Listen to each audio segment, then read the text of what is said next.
Assalamualaikum warahmatullahi wabarakatuh. Di sini kami akan memaparkan materi terkait teori migrasi yang meliputi pengertian teori migrasi, jenis-jenis, faktor terjadinya, dampak, serta contoh dari migrasi. Di sini kami yang beranggotakan Marta Alif Fadilah dengan NIM akhir 153, Indah Dwi Paraya dengan NIM akhir 142, dan Adinda Desti Fitriani dengan NIM akhir 160. Langsung saja materi yang pertama terkait pengertian migrasi. Migrasi merupakan perpindahan penduduk dari suatu tempat ke tempat lain dengan melewati batas negara atau batas daerah administrasi suatu negara. Migrasi ini dapat dipengaruhi oleh faktor-faktor seperti ekonomi, sosial, budaya, dan pendidikan. Terdapat 3 jenis migrasi internasional, yaitu imigrasi, emigrasi, dan repatriasi. Materi selanjutnya mengenai teori migrasi. Yang pertama, teori migrasi menurut Everett S.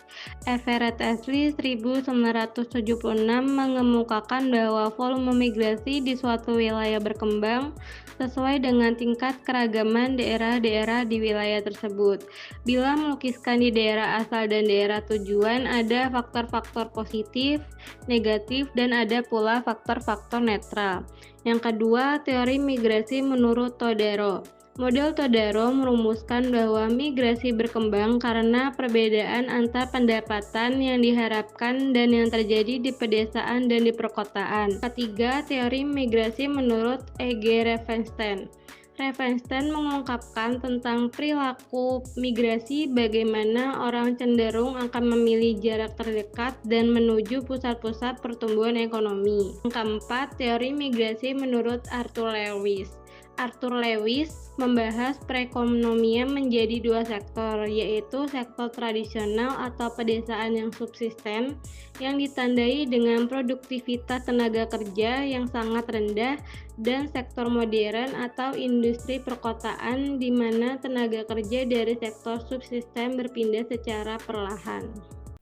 Selanjutnya ada jenis-jenis migrasi yang terbagi menjadi 6.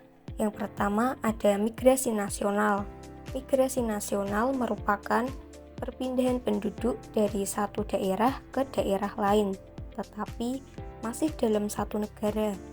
Migrasi nasional sendiri dapat dibedakan menjadi 2, yaitu urbanisasi dan transmigrasi. Yang kedua ada migrasi internasional. Migrasi internasional adalah perpindahan penduduk dari satu negara ke negara lain atau antar negara. Migrasi internasional dibedakan menjadi 3, yaitu imigrasi, emigrasi, dan reigresi. Selanjutnya ada ruralisasi. Ruralisasi merupakan perpindahan penduduk dari kota ke desa dengan tujuan menetap. Ruralisasi merupakan kebalikan dari urbanisasi. Dan selanjutnya ada evaluasi. Evaluasi adalah perpindahan penduduk yang dapat terjadi karena adanya ancaman akibat bahaya perang, bencana alam, dan sebagainya. Evakuasi dapat bersifat nasional maupun internasional. Dan selanjutnya ada forensen. Forensen juga dikenal dengan istilah ngelaju. Forensen atau ngelaju ini merupakan aktivitas orang yang tinggal di desa atau luar kota, namun mempunyai mata pencarian di kota dan setiap hari pulang pergi atau tidak menginap di kota tersebut. Ada berbagai macam alasan mengapa seseorang melakukan forensen atau ngelaju ini, seperti sulitnya mencari perumahan di kota, besarnya biaya hidup di kota, dan lain sebagainya. Dan yang terakhir ada turisme. Turisme merupakan sebutan bagi orang yang sedang berwisata ke tempat-tempat rekreasi.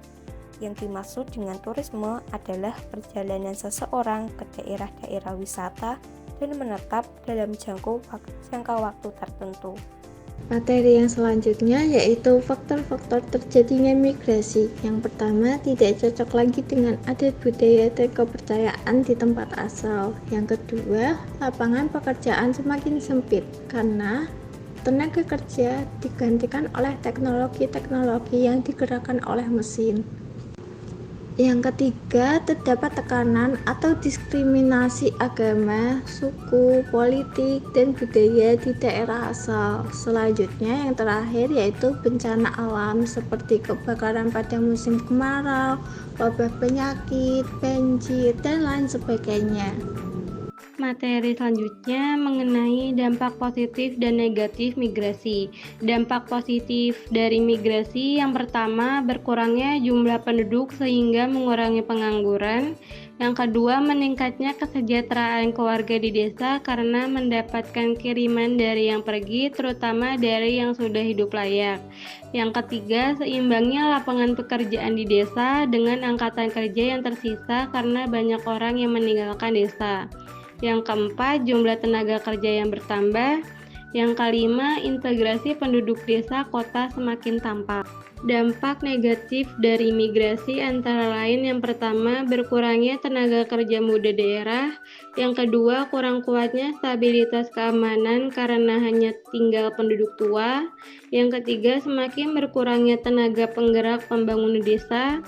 Yang keempat, terbatasnya jumlah kaum intelektual di desa karena penduduk desa yang berhasil memperoleh pendidikan tinggi di kota pada umumnya enggan kembali ke desa.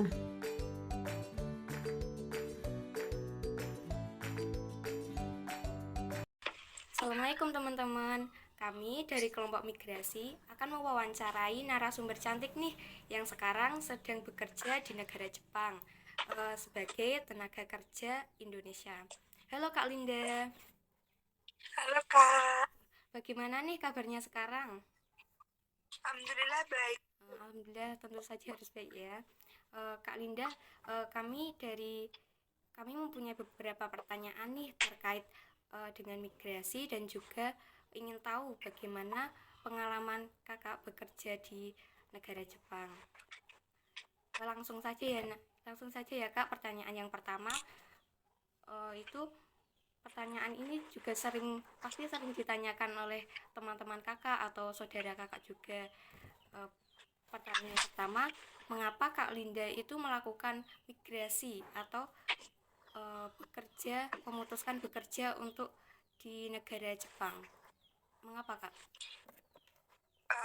Karena apa ya? Uh,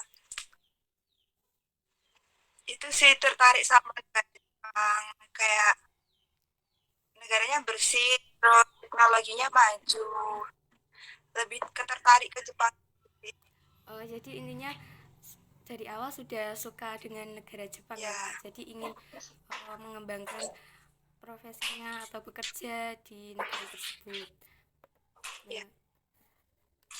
Apa ada faktor lain atau mungkin ingin mendapat pengalaman juga ya Kak? Ya, pengalaman kerja itu yang pasti sih. Iya. Kalau di sana itu masuknya harus belajar bahasa Jepang terlebih dahulu jadi Kak? Ya, kita harus belajar bahasa Jepang dulu, dasarnya aja itu buat sehari-hari. Kira-kira itu belajarnya berapa bulan atau berapa tahun ya Kak itu untuk belajar bahasanya? 3-6 bulan udah cukup sih. Kalau itu langsung saja pertanyaan yang kedua ya Kak. Apa resiko atau tantangan Kak Linda berada selama bekerja di Jepang? Tantangannya apa Kak? Saat bekerja mungkin kesulitan bahasa. Kita kan ke Jepang itu pakai bahasa yang dasar, kurang tahu bahasa orang sini gitu. Terus kalau misalnya ada kesalahan kerja apa lagi menjelasin itu agak kurang paham gitu sih. Kesulitannya itu. Terus kedua kadang apa ya, saat bekerja itu kan pakainya mesti ngepres gitu, karet gitu. Jadi ya pasti adalah sedikit kecelakaan kerja, ada luka dikit. Itu aja sih. Terus saat bekerja itu bener-bener bersih banget. Kalau habis kerja kita harus ngerapiin barang-barang dulu. Jadi kayak semula gitu. Di sana Terus juga harus tepat waktu banget. Ada batasan usianya nggak Kak ketika mau bekerja di Jepang gitu? Kalau batasannya ke Jepang itu kan ada beberapa visa. Kalau buat visa yang sama kayak aku itu visa Jisuse atau magang itu ada batasannya. Tapi kalau pakai visa yang lain enggak kayaknya. Setauku sih enggak ya. Kalau di punya aku itu dari umur 19 sampai 28 apa 30 gitu. disiplin ya Kak. Itu kerja di Jepang itu kira-kira berapa jam ya Kak di sana? Sebenarnya kalau jam kerjanya itu ada kontrak kerja sama peraturan kerja itu cuma 8 jam gitu. Tapi kan kalau kita yang dikasih lembur entah 2 jam, entah 3 jam gitu lah, itu ada tambahan jam lagi. Walaupun gitu pasti ada libur musim-musim gitu ya Kak, musim semi atau Ya, musim apa itu juga. liburnya 3 kali itu, musim panas, musim dingin, sama pas Golden Week itu pas musim semi Kak. Iya Kak, baik Kak. Terus mau tanya terkait dengan gaji di Jepang itu kira-kira sudah memenuhi kebutuhan kakaknya di sana atau kira-kira kurang atau lebih ya Kak biasanya untuk kebutuhan? Cukup sih Kak, buat di sini itu nggak jauh beda sama kok. Kira-kira berapa ya Kak kalau di sana gaji di Biaya hidupnya apa gajinya? kalau gaji boleh buat biaya hidupnya itu cukup. Kalau biasanya untuk di tempat aku itu gaji pokoknya itu kalau udah dipotong sama listrik dan lain-lain, bersihnya ya. Bersihnya itu 12. Kalau dirupiahin 12. Tuh kalau paling buat biaya hidup makan sebulan tuh 3 juta tuh udah cukup banget. Berarti itu sudah memenuhi kebutuhan kakak di sana juga ya Kak? Udah. Saya kira itu saja pertanyaan dari kami Kak. Terima kasih atas waktunya yang telah diluangkan Mbak Linda. Semoga wawancara ini bisa menambah pengetahuan kami dan juga teman-teman yang menyaksikan juga terkait migrasi ataupun tenaga kerja Indonesia. Dan juga tentu saja pengalaman Mbak Linda ini bisa menjadi inspirasi banyak orang yang ingin bekerja di luar negeri atau di Jepang atau di mana. Semoga video ini mendapat pengetahuan teman-teman yang menyaksikan dan juga dapat bermanfaat bagi semua. Terima kasih Kak atas waktunya. Ya, sama-sama Kak. Terima kasih Mbak buat waktunya.